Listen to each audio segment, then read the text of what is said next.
Locating the gap between two thoughts is how the tantrics penetrated the elusive center. Here are some examples to stress the importance of this practice. In Abhinavagupta's words, this consciousness, which the Agama texts celebrate under the name of insight, abides in the interval between two dualistic cognitions, when one ceases and the other appears. Similarly, in the Vijnana Bhairavatantra, verse 61, it is written,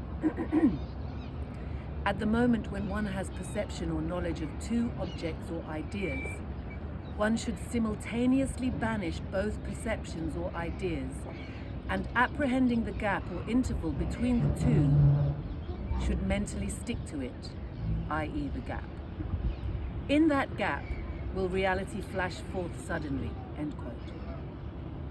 But to rest in the blissful and abundant I-awareness state, this center between two opposing forces must first be located and then maintained. The interconnection between the mind and the breath means that one influences the other.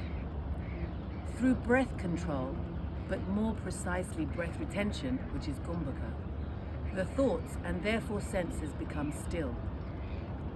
This stillness can pierce the veil of the world of opposing forces. Silburn explains it as follows. A sudden retention of breath may bring about the stilling of discursive thought. As soon as duality comes to an end, what remains is the plenitude of the absolute sound, a torrent of knowledge and infinite peace.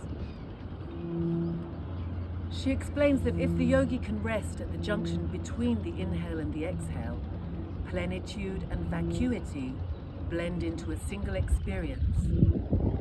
This leads to the discovery of the void in the median way, Sushumna, through which the divinized energy unites with Shiva in the highest center, where the wonderful essence reveals itself, end quote. A useful image to understand how stillness comes so, finding the balance between two opposing forces, is that of a manual car on an incline. To maintain the vehicle at a still point, the clutch and accelerator must be simultaneously engaged and maintained to keep the car stationary. The equal tension of accelerator and clutch gives the resemblance that the car is motionless, yet there is a lot of exertion to maintain it at the point of balance. This is an important footnote. The author does not advocate this behavior in real life. Rather, they use it metaphorically as a symbolic image.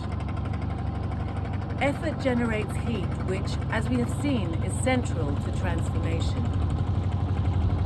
Penetrating the center of the two fundamental expressions of expansion and contraction creates a sort of reciprocal play which can be implemented through the body. This is what will be explored in the next chapter.